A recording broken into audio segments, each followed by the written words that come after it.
order the October 4th meeting of Health and Human Services. Roll call, please. Chair Renahan. Here. Vice Chair Swartz. Here. Member Selman. Here. Member Chaplin. Here. Member Desart. Here. Member LaPlante. Here. Thank you. We have a quorum. Do we have any public comment? No public comment. All right. So I'd like to share with the HHS committee big news regarding our very own Mary Keating. The NACO president has appointed Mary to become a member of the association's new Housing Stability Task Force. So the NACO president said, we are incredibly appreciative of your time, expertise, and passion for improving the lives of county residents across the nation. So congratulations, Mary. We look forward to the inspiration you will bring to other counties around the country and also the initiatives she'll bring to our housing challenges. So, all right, and also welcoming Steve Fixler today with the Veterans Assistance Commission. We're going to be hearing the 2023 budget proposal. It's going to be short and concise. So thanks for being here. I will take a motion to approve the minutes of September 20th, 2022. Second. Any questions, comments, additions? All in favor? Aye. Any opposed? That passes. Moving to community services, I'll take a motion to approve FIR 402-22 resolution acceptance and appropriation of additional funding for low-income home energy assistance program FY22, $2,983,000. Second. Motion second. Any questions here? All in favor? Aye. Any opposed? That passes. Take a motion FIR 406-22 resolution acceptance appropriation of the employment barrier reduction program TY23 for community services $84,375. Second. Motion and a second. Mary, can you just say a word about this barrier reduction program? Sure. So this is funding that we're receiving through the Illinois Association of Community Action Agencies. It is basically small amounts of financial assistance that our case management unit will be able to provide to families that are on some sort of public benefit in order, so if they're on food stamps or other Medicaid, other IDHS on programs, we'll be able to provide, I think it's up to $2,000. I thought Gina was sitting here just not. I think it's up to $2,000. So maybe a car repair, rent. I think we'll probably use the majority of it for rent assistance, but this will be a new program for us. It's a very small amount of admin funds, so it'll cover a couple $1,000 of our staff's work. But you know, anything that we can do to provide additional support to families in need, we're up for it. Great, thank you. Any questions? All in favor? Aye. Any opposed? That passes. I'll take a motion on HHSR 403-22 resolution of approval of issuance of payments by DuPage County to energy assistance providers through LIHEAP for FY22 in the amount of $2,565,380 for community services. A motion and a second. Questions here? All in favor? Aye. Any opposed? It passes. I'll take a motion on change order HHSP 223A-22 amendment to resolution HHSP 223-22. Second, issued DuPage Federation Human Services Reform Language Access Resource Center to provide a sign language to increase by 3,000. Been a motion and a second. All in favor? Aye. Any opposed? That passes. Moving on to the Care Center requests.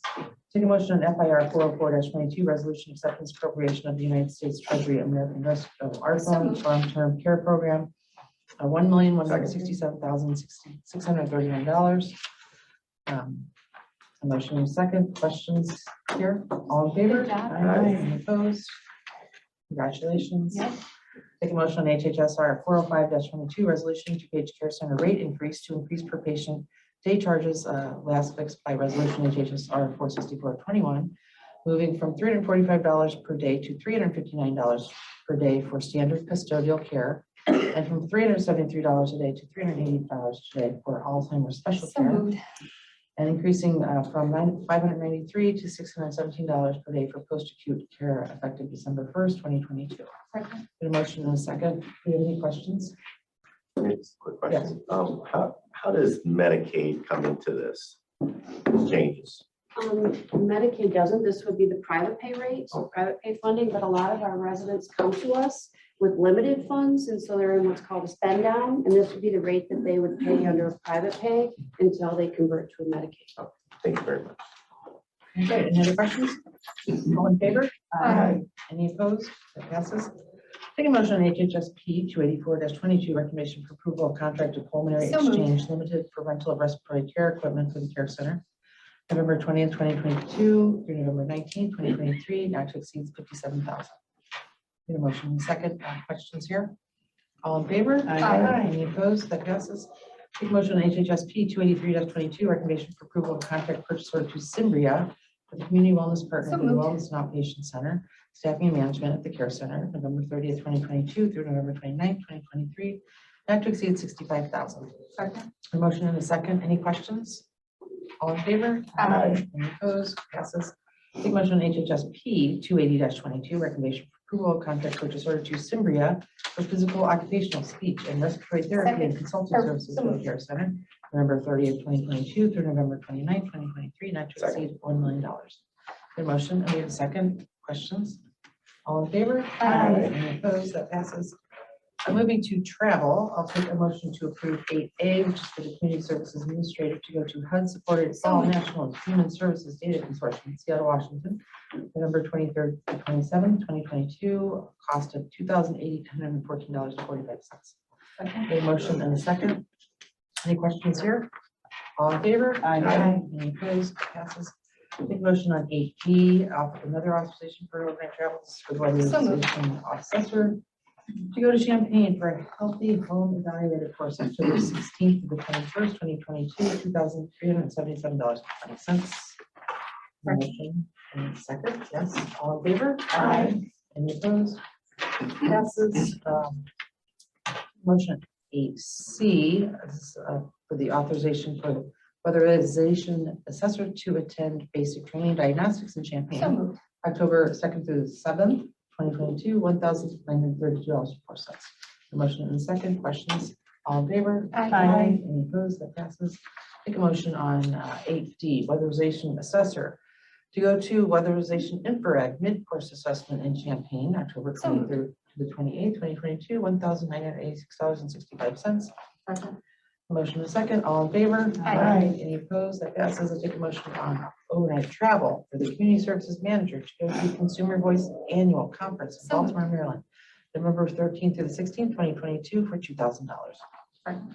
The motion and a second. All in favor? Aye. Any opposed? All right, one last authorization for overnight travel. I'll ask for a motion to approve for the Community Services Director to go to the NACO Housing Task Force and NASA Executive So Committee moved. meeting in Washington, DC, November 16th through 18th, 2022, $1,261.50. Second. Motion and a second. All in favor? Aye. Any opposed? That passes.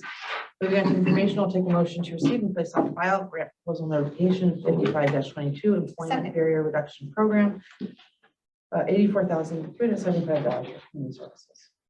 Any motion, second, great. But we already talked about this a little bit, but any additional questions? All in favor? Aye. Any opposed? That is in file. And moving to residency waivers, I didn't see any. No residency waivers. DuPage Care Center update, Janelle. Two quick things.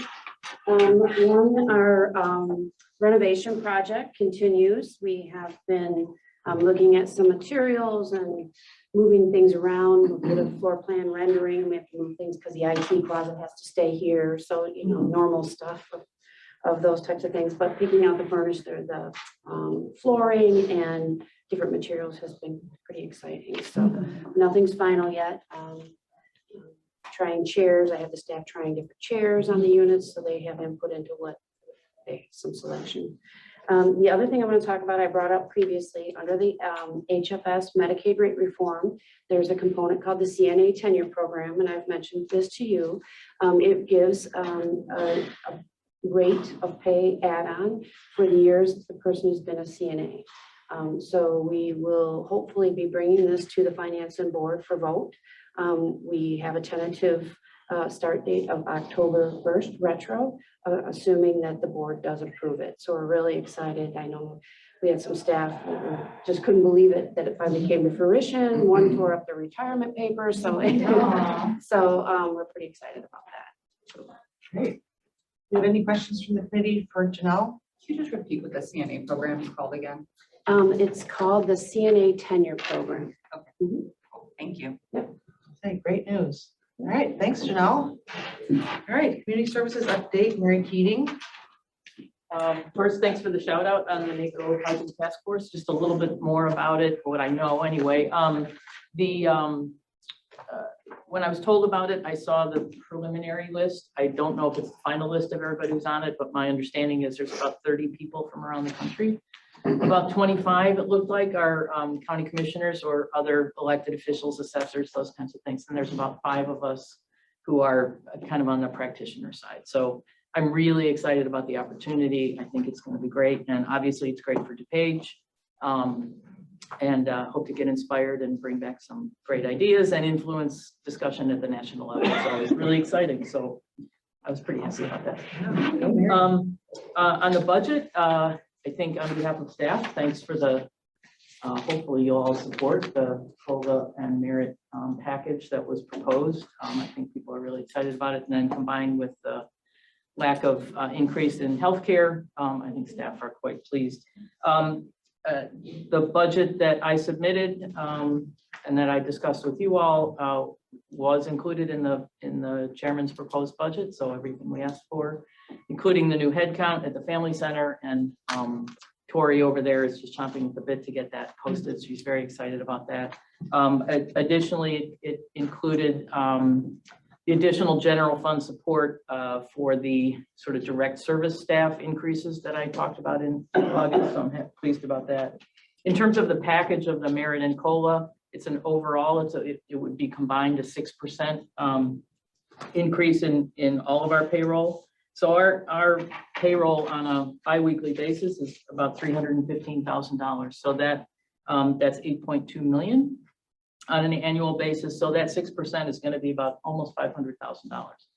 A significant portion of that, certainly the majority of that, should be able to be picked up by all of our grants.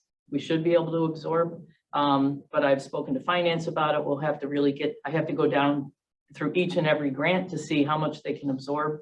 But I will potentially need additional general fund assistance. I've kind of been assured that that'll come along. So again, really happy about that. And then this Thursday, the DuPage Transformation Grant Partnership Grant Committee is having our final meeting to talk about the transformation grants. So those announcements will be happening, I think, at board next Tuesday. So that's all I have. Great. Any questions for Mary? Thank you. That's right. Thanks, Mary. All right, moving right along. Steve Fixler, come on up. We're about budget request for January. Right up there. Right here. Right there. I think it's you. So I got a slideshow right here and everything like that. So there's our budget presentation for FY23. Our numbers are estimates. Now, probably about 98% accurate right now and everything like that, but I'm still working with finance. And Jennifer and Nicole want me to finalize my numbers within the next 2 weeks and everything like that. So I'm still working with both of them. That's our mission still, to provide temporary emergency financial assistance to veterans and their families, and to assist in filing VA claims. We filed the Illinois Military Veterans Assistance Act, and we have an intergovernmental agreement with the county. For FY22, we were under the county general fund. We get no other funding from anywhere else, no other grants or anything, except for the Department of Illinois Veterans Affairs grant, which only goes to dental, hearing, and vision. Otherwise, there's no other grants or anything. And those are our current positions. We didn't hire the fourth person. We got the authorization to hire the fourth person. We're in the middle of conducting interviews right now. We did 2 and we got 1 this Friday, and still looking, taking applications and everything like that. All right.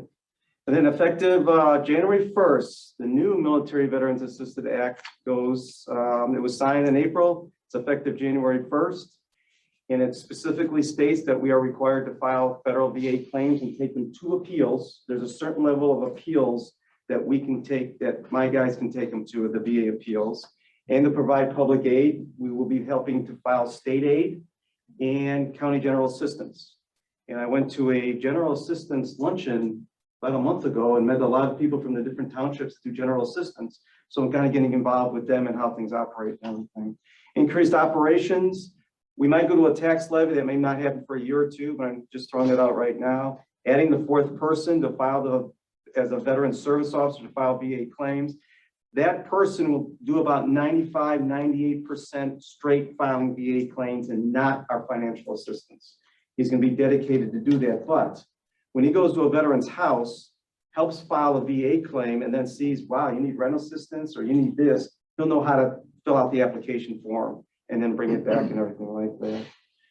Talking with finance, they've suggested, and we're talking about hiring a financial analyst accountant if we do need that person or something starting next year. And other increasing is administrating the public aid. I've put this out to the townships or the general assistants, and I don't want to hire a full-time general assistance person because they're not going to have a whole lot to do. Right now, throughout all DuPage County, there's not one veteran that's on general assistance. All the townships said they don't have any veterans. At least they weren't told they were a veteran, if they haven't told them they're a veteran.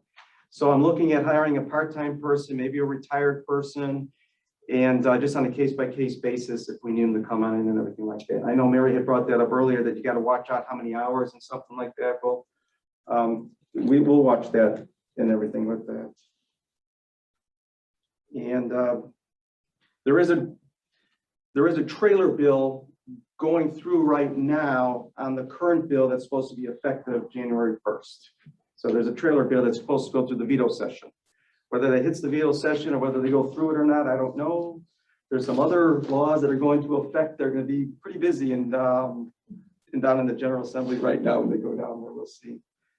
All right, where am I right here? Current budget in comparison to the FY23 budgets and salary increases, maintain and keep employees with competitive salaries. I did the comparison to 4 other VACs in 4 other counties. Well, I'll get to that shortly, but I did the comparison. We want to keep on par with them. Hiring the 4th person, hiring possibly the general assistance case manager part-time, and maybe a financial analyst accountant. Now, effective January 1st, we're going to be becoming our own new company, and we'll be paying our bills. I think you all know about that, right? With coming down. Okay, I figured you all did, but just to add it on there, added directed costs and some indirect costs too. That's all been factored into our FY23 budget. I sat down with Nicole on Friday, and we went line item by line item and everything that you need to go through and check off. Okay, next slide is fine. Okay, there's the current salaries right now for the 3 of us. And the comparisons I did, I was told to go compare to with Kane, Lake, McHenry, and Will. I guess they're the closest to us and everything.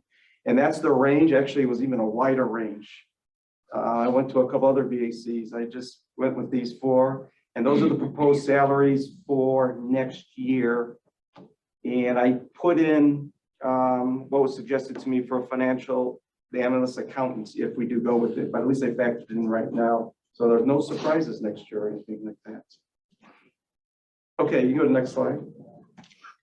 So that's our current budget again. That is our proposed one. It's broken down to the salaries, direct costs, indirect costs. Now here's a little kicker right here. For this December, we're still going to be under the general fund starting the fiscal year. And then January, when the new law takes into effect, then we'll be our own company.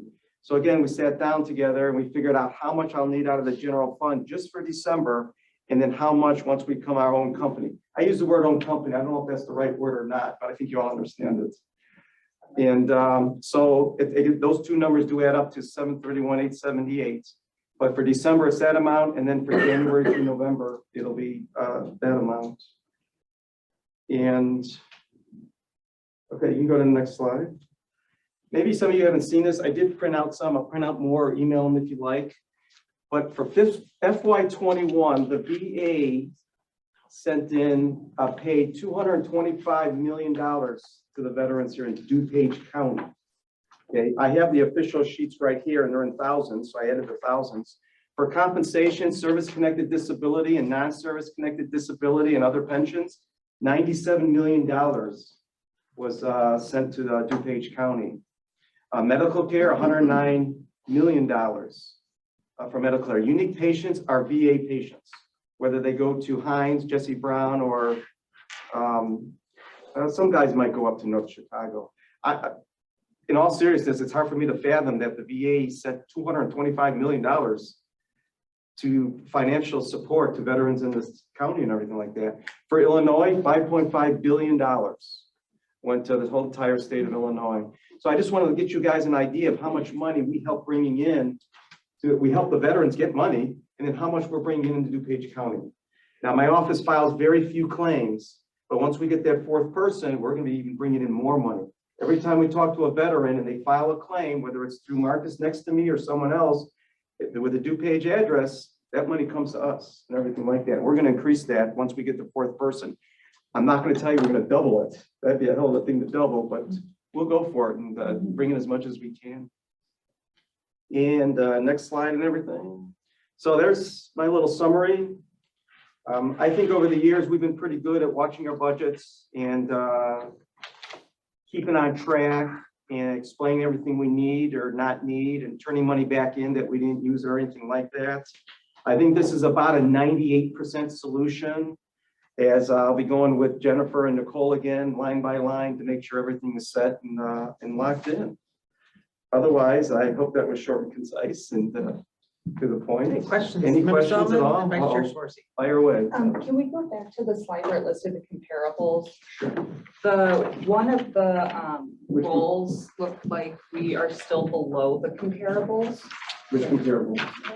Yeah, this one. Yeah. So for the veteran service officer and case manager, it looks like the comparable starts at 64 and we're only suggesting starting at 60 or 58. Can we get those both up to starting at 64? I can do that. I can look at doing that and everything like that. Now, are you looking at the veteran service officers specifically? Yeah, because everything else, it looks like Above, we're right. at least in the minimum of their ranges. Right. That's the only one where because I don't want you to hire someone or give someone a little bump and then they see this and just call it will and leave you. That would be bad. Okay. And then my second question is sort of how does this fit into our budget process? Maybe that's a question for you, Member Renahan. Or is this in the chairman's budget? Do we need to? Yeah.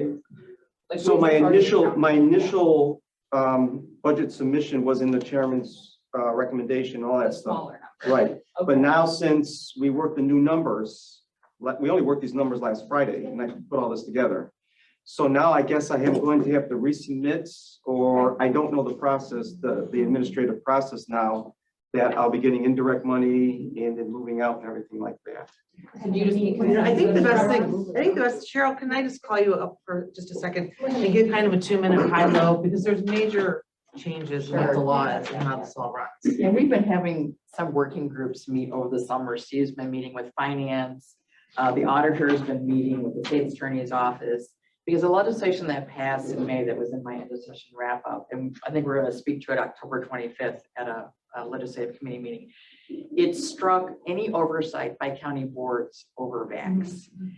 And the issue I've been working with Jim McCoy and now the AG's office, which has a Bureau of Military and Veterans Affairs, and they're going to take kind of a statewide leadership role. There's been some situations statewide where VACs and county boards have been fighting and suing each other.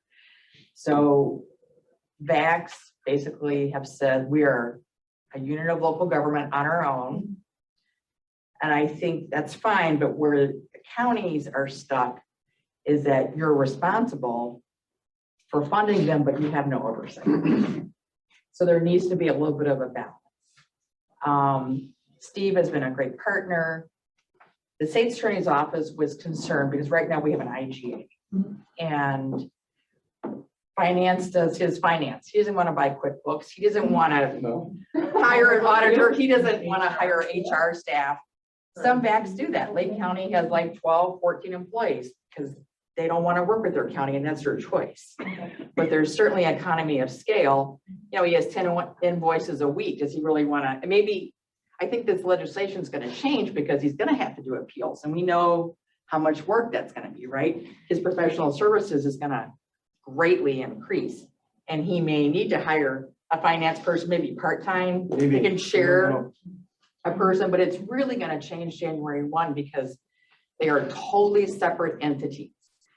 And this trailer bill, we're just trying to make sure, because they said, if you look at the public act that was passed in May, I'm not so sure we could still have an IGA because they were like, you're not a county employee if you work for the back. So we're trying to work through all that with the state's attorney's office to make sure we can keep the current relationship. Now, a year from now, if say your budget goes up to over $1 million because you've got appeals, more people are coming to your office now because he can never process these before. The county board may decide to do your own tax levy for veterans, which you can do next year. You can't do it this year because it's effective January 1, and you'd have to do the levy by our fiscal year. But at some point, you might want to separate that out, and that's a choice. And we can raise the levy. It's not a home rule issue. Correct. It's separate. It falls outside of the cap. Okay. So they did it so that veterans have a big pot of money, up to 0.03% of our assessed valuation, which is $14 million. Yeah, pretty good. So he might be asking for a big increase coming down the road. But I think we're trying to find that balance in terms of oversight. Now, the trailer bill, the statewide VAC Association, you probably saw the letter. It's very strong. They do not want any county board oversight, none. They think county, I sent it out with the invite for the meeting today. So there's going to be some more discussions, but the trailer bill does require an audit every year to be performed on a VAC. They do have to submit a report to the county board, but there is no county board oversight. I've been submitting that report every year. The annual report, I send it out to. Right, and it's on our website, right? Question. So right now, there's no tax levy for VAC. For us. For us. So with your budget, where 33 or 32,000 is coming out of the operation, the county general operation, where's the other 700,000 coming from? It's all coming from the general. It's all coming from the It's all coming Yeah, from the right general now fund, it but is. now So it's going to be Yeah, separated in a line item. So Yeah. we're gonna get a new company number and everything like that. And my last comment is based on your $730,000 budget, and based on the number of veterans that we serve, which is around $34,000, that comes out to $21 per veteran per year, which I think is very reasonable. So I'm in big Oh, I didn't favor think of of it this. that way. So, yeah, $21 per year per veteran. It's Right, you also gotta a remember. very low amount. We also help the family members that aren't veterans. So that would even make the that even less. spouses. Yeah. If the veteran passed away 10 years ago and the spouse lives in DuPage County, we still help them out and everything like that too. Very reasonable amount. Yeah, now, there's been a bunch of lawsuits with VACs against their county throughout the years and everything like that. I don't know if you followed anything with Will County right now and the humongous fight that's going on internally and externally with them. And Cook County has had some bad issues lately. They're starting to move forward now, though. They really are. But it's out there, and we don't know what's going to happen with Will County, with what's going on with them. Lake County's been in lawsuits, Madison County. But I think it's been great that we've all worked together. I really do. And is that because, are those arguments because the county still has to fund the VAC, but they don't have any oversight? I'd say that might be part of it indirectly. Part of it is they want their budget increased, or they want more headcount, and the county says, no, you've got enough. No, we need more people. No, you've got enough. That's part of it, to get more people employed in the office and everything like that. All right, that's part of it. Will County, the previous superintendent, last year, December or something, she gave a $495,000 no bid contract out to, I guess, her friend. And that raised a lot of eyebrows and everything like that. Now they're investigating that. Some of the board members are saying that some of the other board members are not legally allowed to be on the board. I'm listening to what's going on, but part of me is like, okay, just keep it over there. Well, I've got to watch it just in case something bleeds over. But part of it is like, oh God, just, okay, fine, whatever happens over there. Part of it. But I do watch what's going on and everything like that. Any other questions or anything? Okay, well, thank you, Steve, and thank you, Cheryl. I mean, it is a work in progress. Our state's attorney has been great in terms of kind of trying to vet out what this is and where it's gonna land, because there's a lot of money at stake if the county board were to decide to levy for the veterans. So Yeah. big decisions to come. So, all right, do we have any old business? Do we have any new business? Motion to So adjourn. moved. All in favor? Aye. Aye.